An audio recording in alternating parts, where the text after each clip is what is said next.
ဒီနေ့မှာတော့ဒီ comment လေးကိုဖြည့်ပေးမှာဖြစ်ပါတယ်ပြန်သေးလို့ရှိရင်ရောသူက smooth ဖြစ်ဖြစ်သေးလို့ရလားဆိုပြီးတော့မေးထားတာဖြစ်ပါတယ်အဲ့တော့ဒီ PowerPoint ထဲမှာရှိတဲ့ဒီ animation option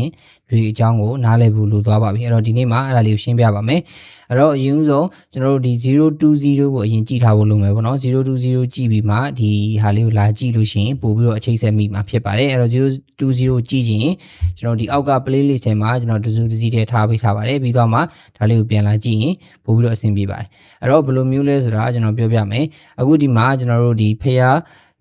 ဖျားနောက်မှာကျွန်တော်ဒီရောင်ကြီးတော့ဖြာထွက်တာလေးရှိတယ်ပေါ့နော်အဲ့ဒီဟာကိုကျွန်တော်020မှာတင်ခဲ့တာကကျွန်တော်ဒီဘယ်အချမ်းကanimation ပုံစံမျိုးနဲ့တင်ခဲ့တာဖြစ်ပါတယ်အဲ့တော့ဒီခုနကတော့ကျွန်တော်မေးထားတာကကျတော့အဲ့တော့ smooth ဖြစ်ဖြစ်ပြန်သေးလို့ရလားဆိုတဲ့ဟာကဒီမှာဘယ်လိုလေးလဲဆိုတာကျွန်တော်ပြမယ်အခုဒီမှာဒီဘက်ချမ်းမှာရှိတဲ့ရောင်ကြီးတော့ဖြာထွက်တာကိုကြည့်လိုက်ရင်ကျွန်တော်တို့ကြီးပြီးသွားရင်သူဒီအသေးဆုံးကိုပြန်ရောက်သွားတယ်ပေါ့နော်ပြီးတော့မှဖြည်းဖြည်းချင်းပြန်ကြီးသွားတယ်ပြီးရင်ပြန်သေးသွားတယ်အဲ့သဘောဖြစ်ပါတယ်အဲ့တော့ PowerPoint ထဲမှာဒီလိုမျိုးမကြိုက်ဖ ೇನೆ ကိုကအခုဒီမှာကျွန်တော်ဒီရောင်ကြီးတော့ဖြာထွက်တာလိုမျိုးဒီကိုကကြီးသွားမယ်ကြီးသွားပြီးခါမှာဒီရောင်ကြီးတော့တွေကပြန်ပြီးတော့သေးသွားမယ်ဒီလိုမျိုး animation ကိုလည်း PowerPoint နဲ့လုပ်လို့ရပါတယ်အဲ့တော့အဲ့ဒါလေးကိုရှင်းပြမှာဖြစ်ပါတယ်ကျွန်တော်တို့အဲ့ဒါကိုသိဖို့ဆိုရင်ကျွန်တော်တို့ဘာကိုသိဖို့လိုလဲဆိုရင်ကျွန်တော်တို့ခုနကပြောတဲ့အတိုင်းပဲဒီ effect option တွေအကြောင်းကိုသိဖို့လိုမှာဖြစ်ပါတယ်အဲ့တော့ကျွန်တော်ကတော့ဒီမှာတကယ်လို့ဒီအခုဒီလိုမျိုးဟာကိုဘယ်လိုလုပ်ကြလဲသိချင်တော့ဒီ020ကိုတွားကြည့်ပါတော့အဲ့ထဲမှာကျွန်တော်အသေးစိတ်ရှင်းပြပေးထားတယ်အခုကကျတော့ကျွန်တော် effect option အကြောင်းကိုပဲပြောတော့မှာဖြစ်ပါတယ်အဲ့တော့ဒီ animation tab ထဲကိုတွားလိုက်ပြီးသွားတယ်ကျွန်တော်ဒီ animation pane ဆိုတာလေးကျွန်တော်ဖွင့်ခဲ့လိုက်ဒီမှာအခုလိုမျိုးကိုယ့်ရဲ့ animation timeline ကြီးကပေါ်နေမှာဖြစ်တယ်အဲ့ဒါကိုကျွန်တော်တို့ကဒီဟာလေးကိုနှိပ်ချလိုက်ရင်ဒီမှာ effect option ဆိုတာရှိတယ်အဲ့ထဲကိုသွားလိုက်အဲ့တော့အဲ့ဒါကဘာလဲဆိုရင်ဒီမှာ auto reverse ဆိုတာလေးကိုနှိပ်လိုက်ရင်ရပြီဖြစ်ပါတယ်အဲ့တော့ auto reverse မနှိပ်ရင်ဘယ်လိုလဲဆိုတော့ကိုကျွန်တော်ရင်ပြမယ် auto reverse မနှိပ်ရင်အခုဒီလိုမျိုးဖြစ်ပါမယ်ကြီးမယ်ပြီးရင်အဆုံးထိသေးသွားမယ်ပြီးရင်ပြန်ကြည့်မယ်အဆုံးထိသေးသွားမယ်အဲ့လိုဖြစ်မှာဖြစ်ပါတယ်အဲ့တော့ကျွန်တော်တို့ကဒီ auto reverse ကိုကျွန်တော်ပြန်နှိပ်မယ်အဲ့တော့မှဘာကွာလဲသိရမှာဖြစ်ပါတယ် auto reverse ကိုနှိပ်လိုက်ကြတော့သူကကြီးမယ်ကြီးပြီးသွားရင်ဖြည်းဖြည်းချင်းပြန်သေးသွားမှာဖြစ်ပါတယ်သေးသွားမယ်ပြီးသွားရင်ပြန်ကြည့်မယ်အဲ့လိုဖြစ်မှာဖြစ်ပါတယ်တကယ်လို့အခုကြည့်နေတဲ့ပရိသတ်တွေကဒါတွေဘယ်လိုဖြစ်တာလဲမလုပ်တတ်ဘူးဆိုရင်ခုနကျွန်တော်ပြောပြီးเนาะဒီ020ကိုသွားကြည့်ဖို့လိုပါမယ်အဲ့တော့ကျွန်တော်တို့နောက်ထပ် effect option တွေအကြောင်းကိုကျွန်တော်ဆက်ပြီးတော့ရှင်းပြပါမယ်ဒီမှာဆိုရင်ကျွန်တော်တို့ size ဆိုတဲ့ဟာရှိမယ် size မှာကျတော့ကိုလို size ကိုကစားလို့ရမှာဖြစ်ပါတယ် smooth start ဆိုတာကကျတော့ဒီ animation တစ်ခုကိုပြေလေးစမလာ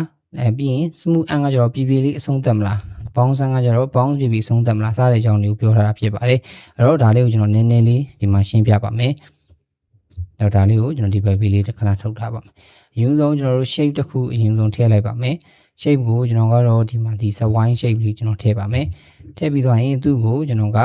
ဘယ် animation ကိုသုံးမလဲဆိုရင်ဒီ animation တွေကိုသွားမယ်ဟိုအောက်ဆုံးမှာ motion path တွေရှိရပေါ့နော်အဲ့ဒါနဲ့ရှင်းပြလိုက်ရင်ဒီ option လေးကဒီ effect option လေးကပို့ပြီးနားလည်လွယ်မှာဖြစ်တယ်အဲ့တော့အခုကျွန်တော်ဒီလိုလေးထားလိုက်မယ်ပြီးသွားရင်သူ့ကိုပဲကျွန်တော်ကနောက်ထပ်တစ်ခုထပ်ပြီးတော့ပွားထားလိုက်မယ်အဲ့တော့နှစ်ခုဖြစ်မှာဖြစ်တယ်အဲ့နှစ်ခုလုံးကိုကျွန်တော်ကဒီမှာ on click နေရာမှာ with previous ဆိုပြီးထားလိုက်တယ်တကယ်လို့ဒါတွေကကျွန်တော်ဘာတွေလုပ်နေရလဲအသေးစိတ်သိချင်သေးတယ်ဆိုရင်တော့ဒီကျွန်တော်မှာဒီ PowerPoint online class လေးရှိတယ်ပေါ့နော်အဲ့ class လေးမှာဆိုရင်တော့ဒါကတော့ဘာဆိုရင်တော့လောက်တာဘာဆိုရင်တော့လောက်တာစသဖြင့်အသေးစိတ်ရှင်းပြမှာဖြစ်ပါတယ်ဒီနေ့မှာကျတော့ဒီ effect option ကြောင်းကိုပဲကျွန်တော်ဦးစားပေးပြီးတော့ရှင်းပြမှာဖြစ်ပါတယ်အဲ့တော့ပြီးရင်ခုနအတိုင်းပဲနှစ်ခုစလုံးကိုကျွန်တော်ဒီ effect ဒီပထမတစ်ခုပေါ့နော်ဒီကောင်ရဲ့ effect option ကိုကျွန်တော်ရင်ဝင်လိုက်မယ်effect option အခုခုနကတော့ပြောရတိုင်းပဲဒီ smooth start နဲ့ smooth end ကိုကျွန်တော်ကဒီလောက်လေးကျွန်တော်ထားခဲ့လိုက်မယ်ပြီးရင် okay နှိပ်လိုက်ပါမယ်ပြီးရင်သူ့ကြတော့ကျွန်တော်ကဒီအောက်ကတစ်ခုကိုကြတော့ကျွန်တော်ဘယ်လိုလုပ်မလဲဆိုရင်ဒီ effect option တွေကိုသွားမယ်သူ့ရဲ့ smooth start smooth end အားလုံးကိုကျွန်တော်ဖျောက်ခဲ့လိုက်ပါမယ်ပြီးရင် okay နှိပ်ပါမယ်အဲ့တော့ဒါဒီ smooth start smooth end တွေဘာကြီးလဲဆိုတော့တီးဖို့ကျွန်တော်ရှင်းပြနေဖြစ်တယ်အဲ့တော့ကျွန်တော် run ကြည့်လိုက်မယ်ဘာကွာလဲကြည့်အဲ့တော့ဒါဒီ smooth start smooth end ကွာခြားချက်တွေဖြစ်တယ်အဲ့တော့သူဒီ smooth ဖြည်းဖြည်းချင်း smooth လေးဖြစ်ပြီးတော့သွားမယ်ပြီးရင်မြန်သွားမယ်ပြီးအဆုံးသက်ခံနေကြရင်ဖြည်းဖြည်းလေးအဆုံးသက်သွားမှာဖြစ်တယ်သူကကျတော့ဒီ linearly ပေါ့နော်ဒီ speed နဲ့ပဲစောက်ထွက်တွေကဒီအချိန်နဲ့ပဲတောက်လျှောက်ထွက်သွားမှာပြီးရက်ရင်လည်းဒီအချိန်နဲ့ပဲရက်သွားမှာဖြစ်ပါတယ်အဲ့တော့ပြန်ကြည့်မယ်အဲ့တော့ဒီသဘောတရားဖြစ်ပါတယ်အဲ့တော့ဒါဆိုရင်ဒီမှာရှိတဲ့ effect option smooth start smooth end အကြောင်းကိုနားလည်မယ်ထင်ပါတယ်အဲ့တော့နောက်ထပ်ဘာတွေရှိသေးလဲဆိုရင်ဒီကောင်လေးကိုနှိပ်လိုက်ရင်